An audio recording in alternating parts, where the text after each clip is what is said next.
Neanderthals survived everything the world threw at them. Brutal winters, scarcity, predators, isolation. They weren't some half-evolved species stuck between ape and man. They were people, strong, intelligent, emotional. They built shelters, used fire, buried their dead, cared for their injured. And yet, within a few thousand years of us arriving in their world, they were gone. Not wiped out by a single event, just faded, one generation after another, smaller families, emptier caves, fewer voices echoing through the valleys. Until silence. So, what happened? How did a species so capable, so human, disappear while we survived? To understand that, we need to go back to who they were, how they lived, and what made them extraordinary long before we ever met them. Before they vanished, the Neanderthals ruled Europe. For nearly 400,000 years, their footprints covered lands from Spain to Siberia, long before our species even stepped out of Africa.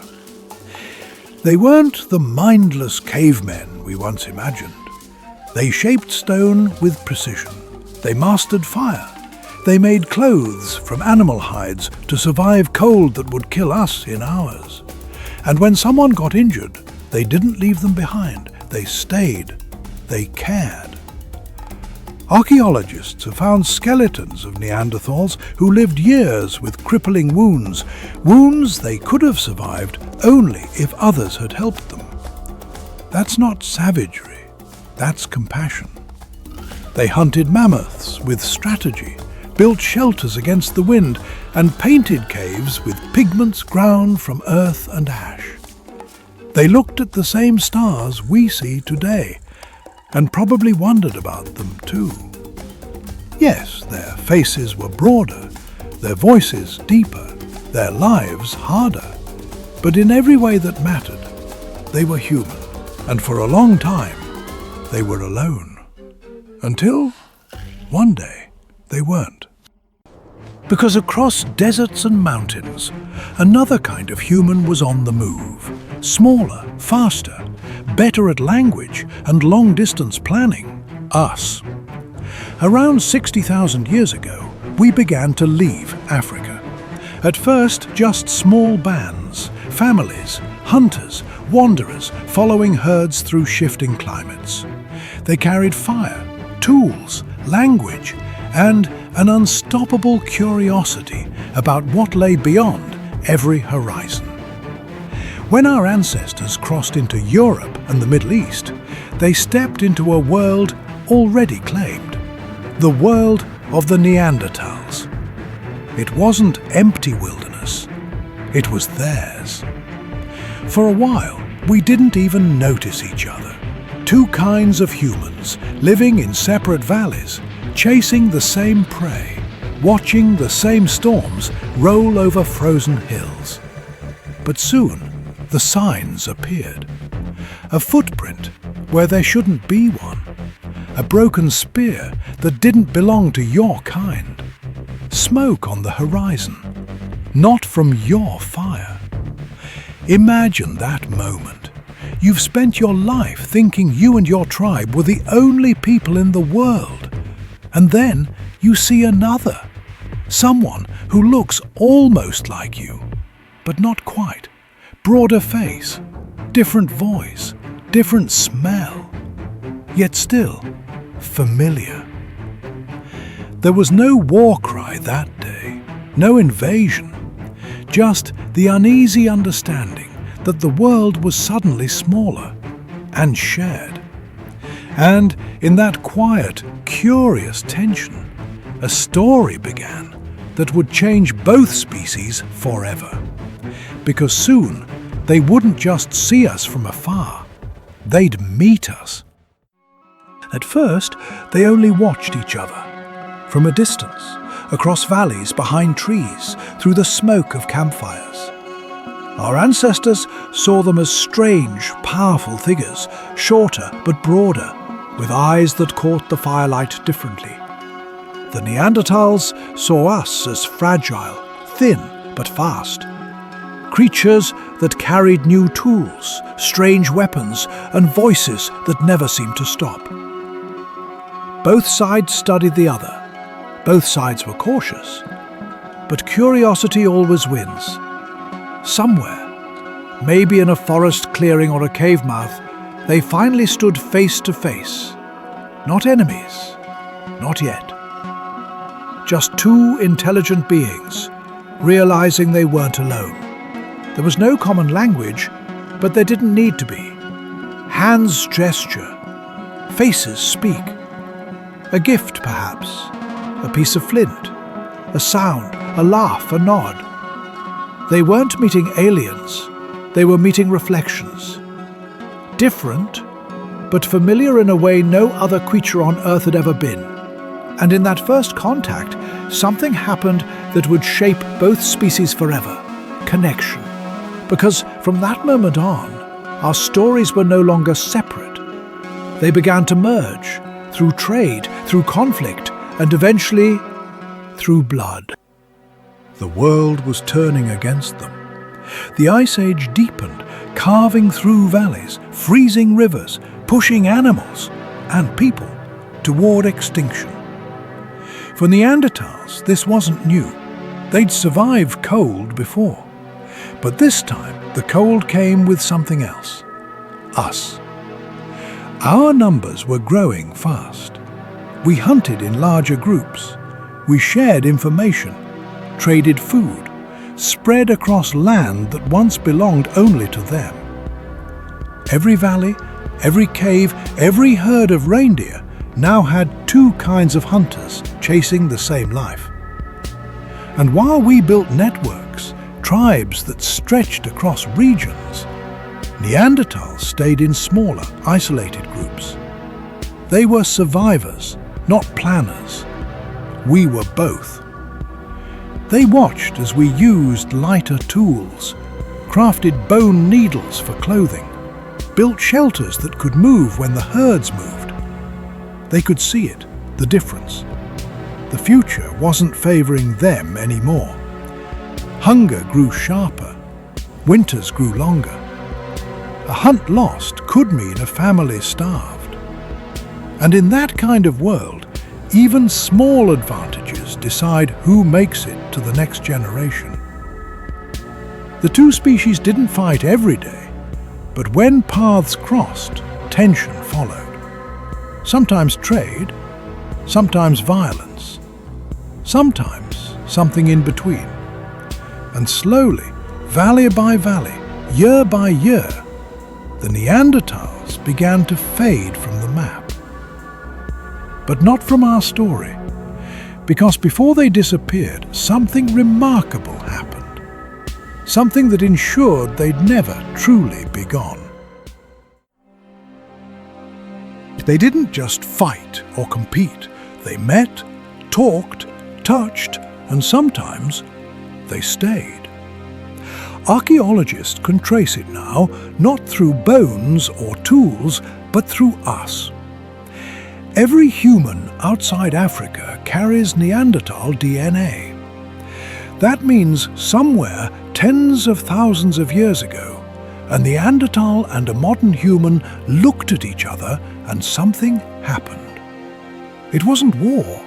It wasn't conquest. It was something much quieter, more human. Recognition. Maybe it began with trade, a shared hunt, an exchange of food or warmth. Maybe they found safety together during a harsh winter. Maybe there was laughter. Maybe love.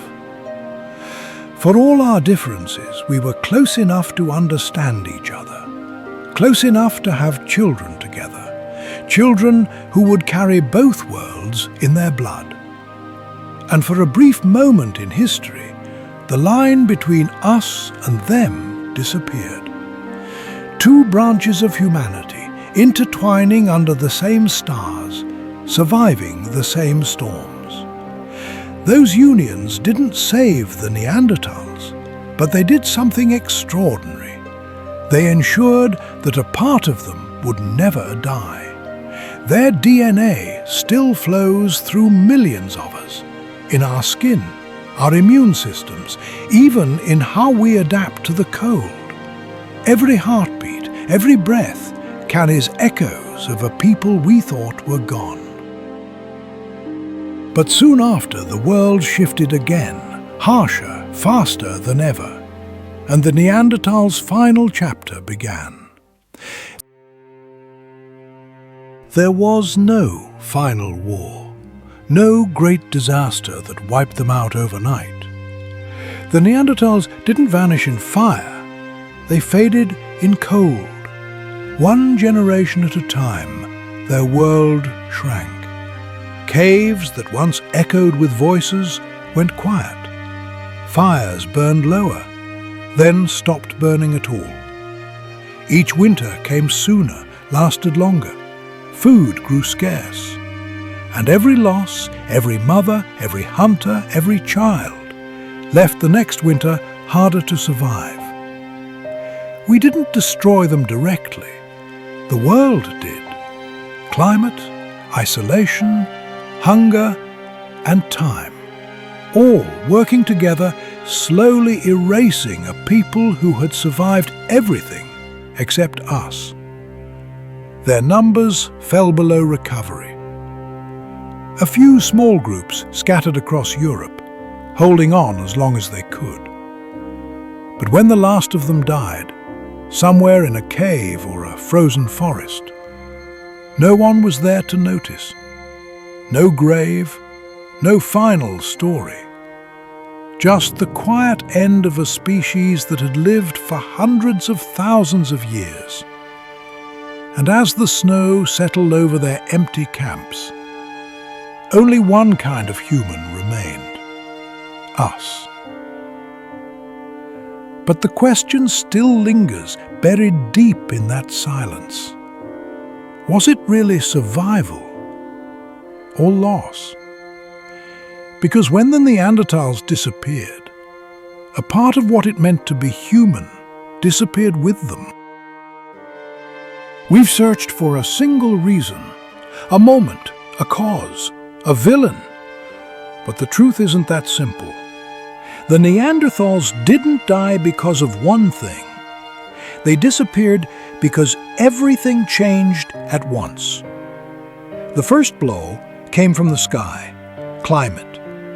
The Ice Age grew brutal. Forests turned to frozen plains. Animals migrated south. Food vanished. A few bad winters can be survived. A few hundred? Even the toughest species breaks. Then came numbers. We, Homo sapiens, reproduced faster. We formed larger tribes, built wider networks, shared food, stories, and ideas.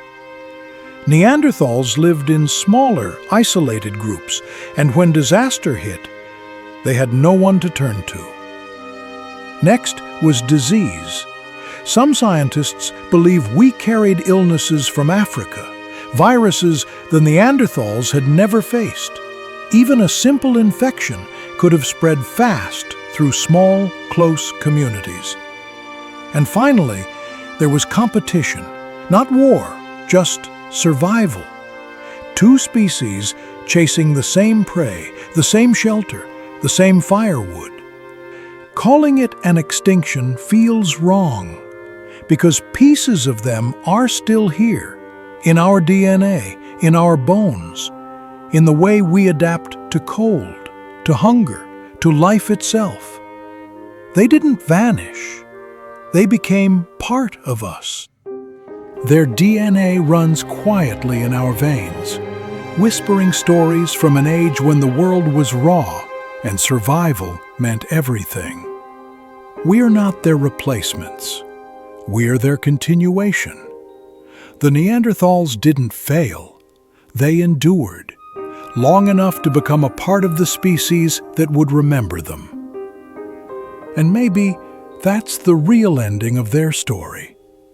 Not extinction, but transformation. Not loss, but legacy. So, the next time you look in a mirror, remember, you're not just seeing you. You're seeing the last flicker of a fire that's been burning for 500,000 years. Because deep down, we all carry a little piece of the ones who came before us. We are their voice now, and as long as we remember them, they never truly disappeared. If this story moved you, don't let it fade. Share it. Talk about it.